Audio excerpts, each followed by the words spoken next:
Puji Tuhan, ibu-ibu, selamat berjumpa kembali di dalam Tuhan kita Yesus Kristus. Sudah lama kita tidak berjumpa satu dengan yang lain.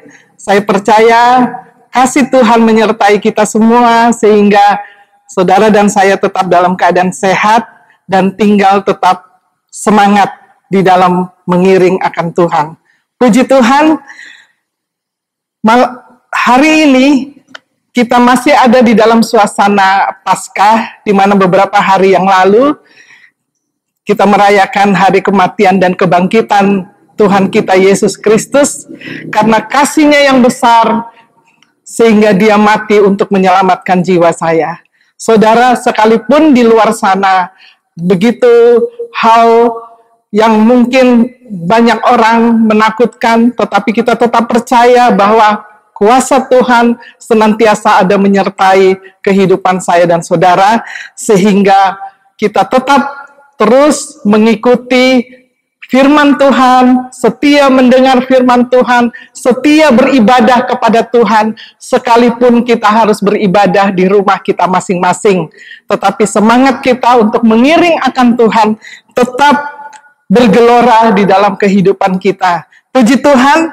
Mari kita lanjut untuk firman Tuhan pada saat ini, yaitu kita buka di dalam 2 Korintus 5, ayatnya yang ke-14. 2 Korintus 5, ayatnya yang ke-14. Di sini dikatakan bahwa sebab kasih Kristus yang menguasai kami, karena kami telah mengerti bahwa jika satu orang sudah mati untuk semua orang, maka mereka semua sudah mati. Dan Kristus telah mati untuk semua orang, supaya mereka yang hidup tidak lagi hidup untuk dirinya sendiri, tetapi untuk Dia yang telah mati dan telah dibangkitkan untuk mereka.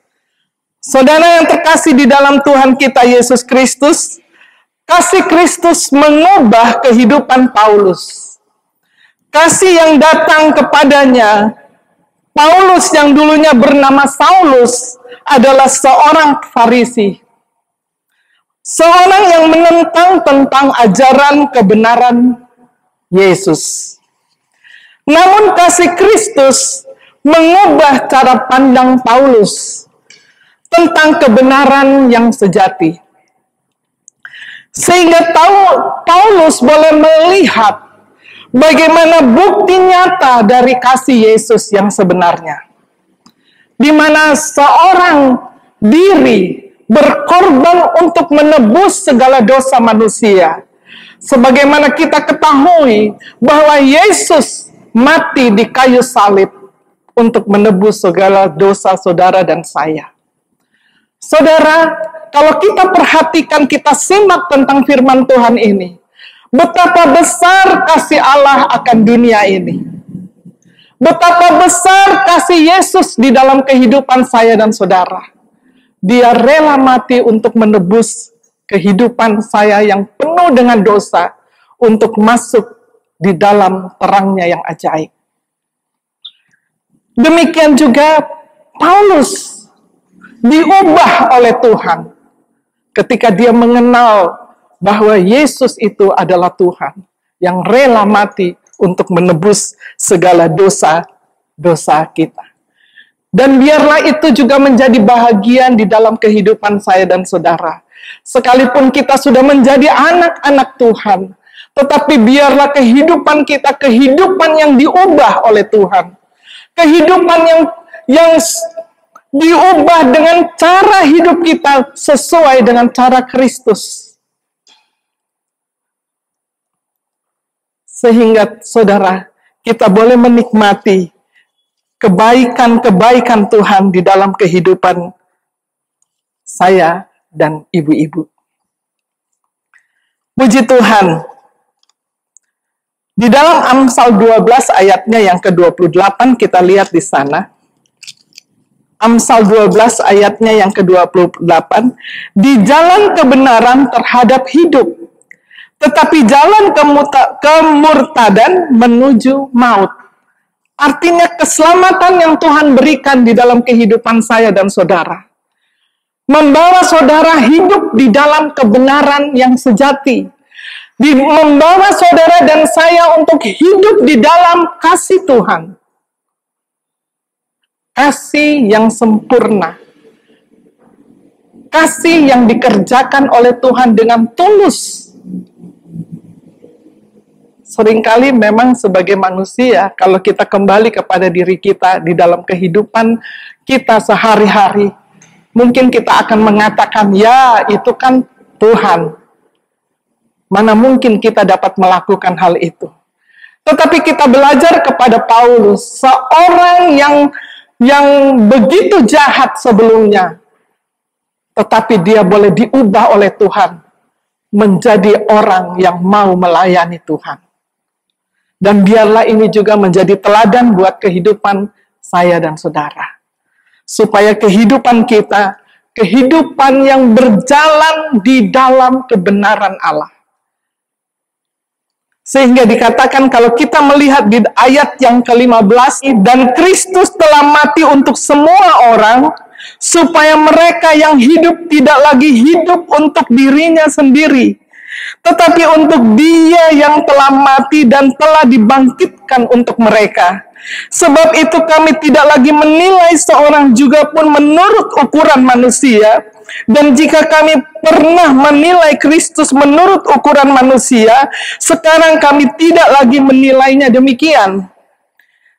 Jadi siapa yang ada di dalam Kristus, ia adalah ciptaan baru. Yang lama sudah berlalu, sesungguhnya yang baru sudah datang. Paulus diubah oleh kasih Kristus. Pemikiran-pemikiran yang lama sudah berubah ketika dia mengenal kebenaran itu. Amin. Dan biarlah kebenaran itu juga mengubah kehidupan saya dan saudara. Di mana saudara dan saya sudah dipilih dan menjadi anak-anak Tuhan. Biarlah hal-hal yang dulu, hal-hal yang lama sudah kita tinggalkan, tetapi kita berada di dalam Tuhan. Yang lama sudah berlalu. Sesungguhnya yang baru sudah datang. Artinya apa, saudara? Biarlah kita tetap hidup di dalam kasih Tuhan. Hidup melayani Tuhan. Hidup untuk beribadah kepada Tuhan. Hidup untuk mengasihi Tuhan dengan sungguh-sungguh. Dan hidup untuk mengasihi sesama. Kita tahu apa yang terjadi saat ini. Di luar sana, bala sampar sedang melanda dunia ini. Tetapi saya dan saudara, boleh ada sampai saat ini. Boleh ada sebagaimana kita ada. Saya percaya itu semua karena kasih, anugerah, kemurahan Tuhan. Kalau Dia sudah mati, Dia sudah rela tergantung di kayu salib untuk menebus segala dosa kita, yang mestinya kita harus dihukum karena perbuatan-perbuatan kita. Tetapi kasih Tuhan yang besar itu juga yang akan memelihara kehidupan saya dan saudara, manakala hidup kita hidup di dalam kasih Kristus. Puji Tuhan. Yang kedua, kasih Kristus memberi kekuatan. Yang pertama dikatakan bahwa kasih Kristus mengubah kehidupan kita. Yang kedua bahwa kasih Kristus memberi kekuatan. Puji Tuhan, kita lihat di dalam 2 Timotius 1 ayatnya yang kedua. Kepada Timotius anakku yang kekasih, kasih karunia, rahmat, dan damai sejahtera dari Allah Bapa dan Kristus Yesus Tuhan kita menyertai engkau. Aku mengucap syukur kepada Allah yang kulayani dengan hati nurani yang murni, seperti yang dilakukan nenek moyangku, dan selama aku mengingat engkau dalam permohonanku, baik siang maupun malam. Puji Tuhan, dan kita kembali lagi, kita teruskan di dalam 2 Timotius 2. 2 Timotius 2, ayatnya yang ke-1, sebab itu hai anakku, jadilah kuat oleh kasih karunia dan dalam Kristus Yesus. Apa yang telah engkau dengar daripadaku di depan banyak saksi, percayakanlah itu kepada orang-orang yang dapat dipercayai, yang juga cakap mengajar orang lain. Puji Tuhan, Paulus mengajar kepada Timotius sebagai anak yang dikasihinya di dalam iman Yesus Kristus. Di dalam pelayanannya melayani Tuhan, dia katakan bahwa hendaklah kamu kuat di dalam Tuhan.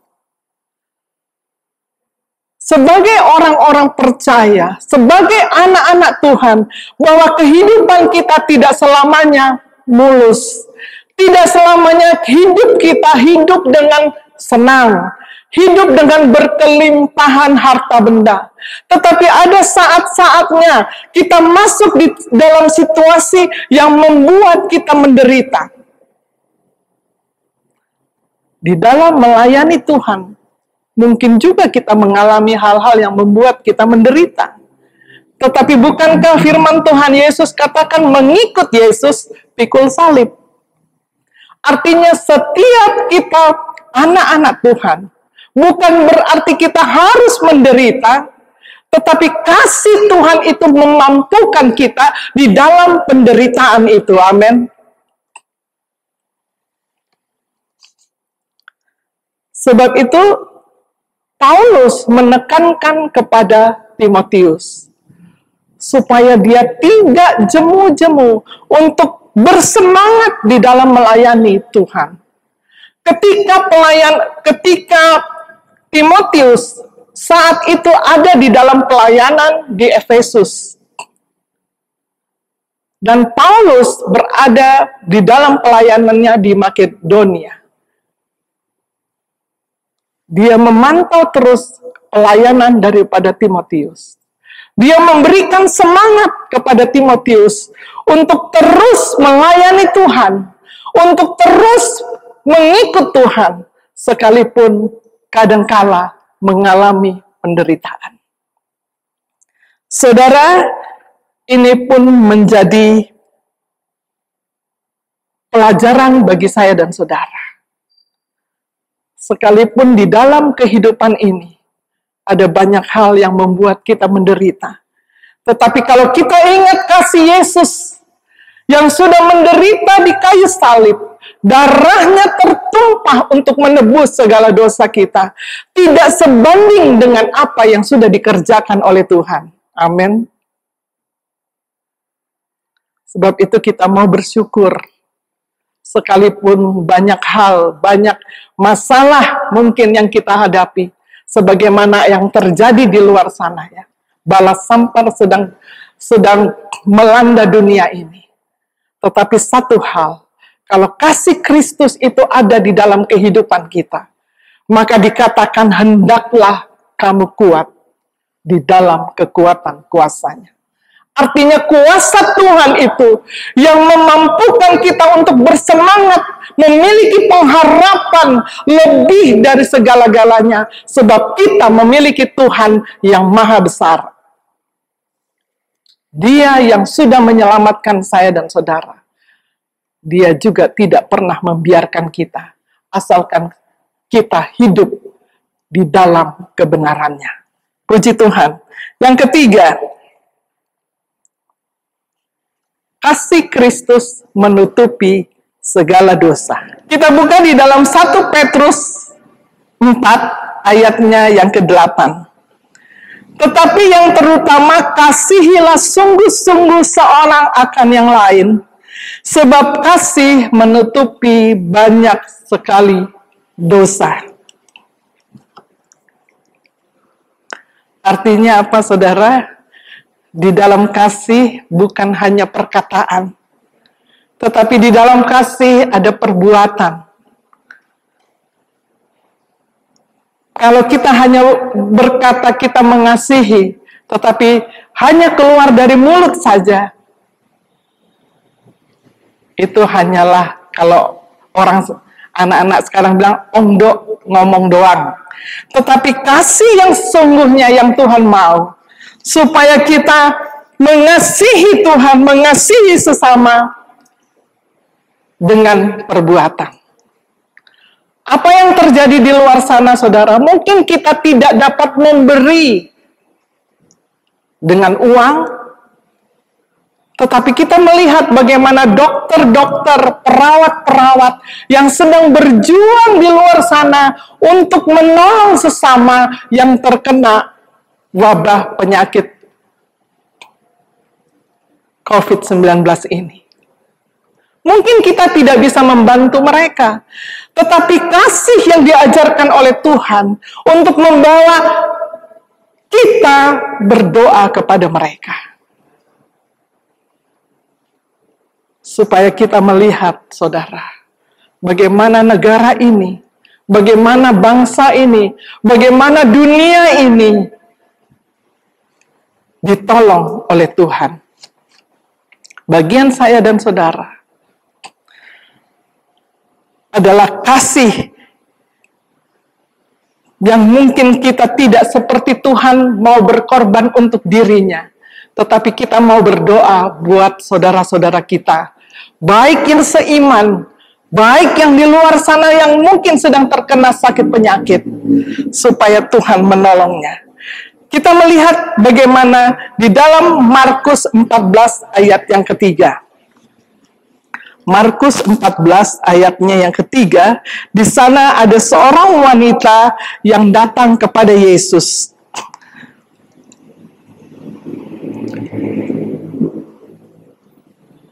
Markus 14 ayatnya yang ketiga.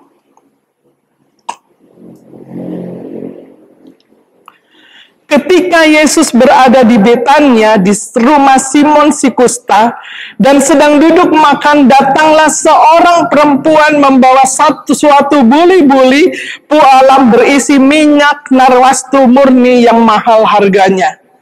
Setelah dipecahkan leher buli-buli itu, dicurahkan minyak itu ke atas kepala Yesus. Ada orang yang menjadi gusar dan berkata seorang kepada yang lain, untuk apa pemborosan minyak narwastu ini?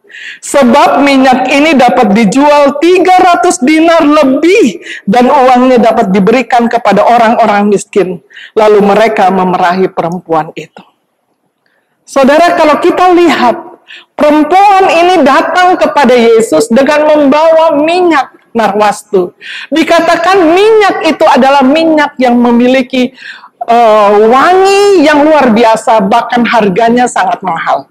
Sehingga apa yang dia lakukan, ada banyak orang protes, mengapa perempuan ini mau melakukannya.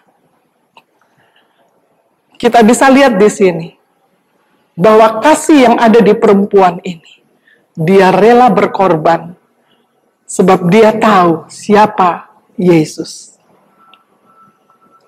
Yang saat itu kita tahu di mana dia sudah siap-siap untuk disalib.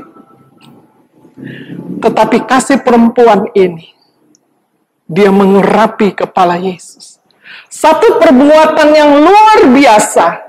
Dikatakan tadi bahwa kasih itu bukan hanya perkataan, tetapi perbuatan. Dan perbuatan ini sudah dilakukan oleh perempuan ini. Bahkan dikatakan harga minyak wangi ini adalah 300 dinar. Tadi saya hitung-hitung, kalau 1 dinar itu dinar Kuwait, ya, karena setiap negara itu berbeda-beda, 50.600. Dihitung-hitung kalau 300 bisa sampai 15 juta. Mahal, saudara. Lebih mahal dari Chanel, lebih mahal dari Armani, lebih mahal dari Estée Lauder, mungkin lebih mahal dari merek-merek branded yang sedang terkenal saat ini. Saya pernah mendengar bahwa ada minyak wangi yang hampir 10 juta. Ya, ini harganya lebih dari itu. Artinya Pengorbanan perempuan ini dia lakukan karena dia mengasihi Tuhan. Amin. Saudara, kasih itu berkorban. Kita tidak dapat mungkin, kalau kita bisa punya berkat yang melimpah, kita melihat orang-orang yang sedang membutuhkan, mari kita memberi dan berbagi. Mungkin kita tidak bisa memberi harta kita, tetapi kita memiliki empati atau memiliki perhatian sehingga kita mau berdoa untuk orang-orang yang sedang di dalam keadaan yang sulit. Sehingga dikatakan Matius 24 ayatnya yang ke-12, coba kita lihat di sana, Matius 24. Matius 24 ayatnya yang ke-12. Dan karena makin bertambahnya kedurhakaan, maka kasih kebanyakan orang menjadi dingin. Kemerosotan moral manusia saat ini semakin hari semakin merosot. Semakin hari semakin tidak peduli satu dengan yang lain. Kalau yang kita alami saat ini bukan berarti kita tidak peduli, tetapi karena kita mengasihi sesama kita. Sehingga apa yang terjadi di luar sana, kita tidak menjadi egois, kita tidak menjadi penyebar akan COVID-19. Sebab itu kita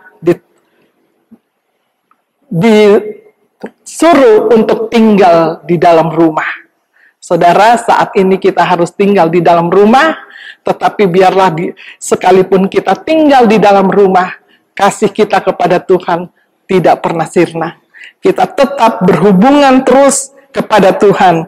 Sehingga hal kecil yang kita lakukan di dunia ini menentukan sesuatu yang kekal di masa yang akan datang. Saya mau ulangi bahwa hal kecil yang kita lakukan di dunia ini akan menentukan sesuatu yang kekal di masa datang. Manakala kita tinggal di dalam kasih Kristus itu. Hidup kekal bersama dengan Tuhan. Saya percaya inilah yang menjadi kerinduan bagi kita anak-anak Tuhan. Bagi kita semua. Kita tidak mau menjadi anak-anak Tuhan yang sia-sia. Tetapi kita mau akhir kehidupan saya dan saudara adalah hidup mati bersama dengan Kristus. Hidup kekal bersama dengan Tuhan. Di dalam Wahyu 2 ayat yang kedua, yang terakhir, di dalam Wahyu 2 ayatnya yang kedua. Kita lihat di sana, Wahyu 2 ayat yang kedua. Aku tahu segala pekerjaanmu baik, jerih payahmu maupun ketekunanmu. Aku tahu bahwa engkau tidak dapat sabar terhadap orang-orang yang jahat, bahwa engkau telah mencobai mereka yang menyebut dirinya rasul, tetapi yang sebenarnya tidak demikian. Bahwa engkau telah mendapati mereka pendusta, dan engkau tetap sabar dan menderita oleh karena namaku, dan engkau tidak mengenal lelah. Namun demikian aku mencela engkau, karena engkau telah meninggalkan kasihmu yang semula. Saudara, ini adalah teguran bagi jemaat yang ada di Efesus. Jemaat ini dikatakan adalah jemaat yang setia. Jemaat yang beribadah kepada Tuhan. Setiap pekerjaan-pekerjaan yang diberikan, dia bertanggung jawab untuk melakukannya. Tetapi apa yang terjadi? Dikatakan Tuhan bahwa Tuhan menolak mereka. Dikatakan mereka sudah jauh ke dalam. Sehingga dikatakan dia harus kembali bertobat. Saudara, ini yang menjadi perenungan bagi saya dan saudara. Biarlah kasih itu tetap ada di dalam kehidupan kita masing-masing. Sehingga apapun yang terjadi, dimanapun kita berada, kasih Kristus itu menjadi teladan bagi kehidupan kita. Sehingga kita tetap tinggal di dalam kasih itu. Dan kasih itulah yang menyelamatkan jiwa saya dan saudara. Saudara, di dalam hal ini, kasih Kristus mengubah kehidupan kita semua. Kasih Kristus memberi kekuatan di dalam kehidupan saya dan saudara. Dan kasih Kristus berkorban untuk setiap apapun yang menjadi tanggung jawab buat kita semua. Mengasihi Tuhan dan mengasihi sesama kita. Yang ketiga, yang keempat, kasih Tuhan, kasih Yesus Kristus adalah mengajar kita untuk berkorban. Dan kasih Yesus mengajar kita untuk tetap setia di dalam segala hal yang kita temui di dalam hidup ini. Puji Tuhan, inilah firman Tuhan, biarlah firman ini menjadi berkat bagi saya dan saudara. Tuhan memberkati. Puji Tuhan.